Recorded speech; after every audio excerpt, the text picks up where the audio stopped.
তোরা এই সেই রুশনাকুড়ি বিল, এখানে আমরা বর্ষার সময় হাজার হাজার টাকার মাছ মারি, তাই না? আজকে আসছি আপনাদের সামনে দেখানোর জন্য। এই শুকনা বিলে দেখেন, এই বিলটা কত শুকনো হয়ে গেছে গা। এই বিলে আজকে আসছি মাছ মারার জন্য। দেখা যাক, আমরা এখানে আসছি, আমার টিম আরও আছে, ওগুলা ওইদিকে রয়েছে। আজকে আমরা দুইজন এখানে মাছ মারবো। এই মাছ মারার ভিডিওটা আপনাদেরকে আজকে উপহার দিব।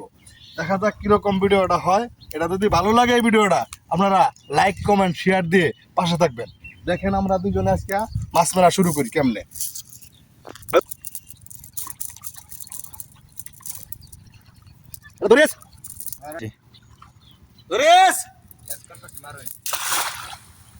আমরা এই অবস্থা টানা টানা একবারে হে পর্যন্ত যাবো। তারপর দেখা যাক কি করতে মাছ করে।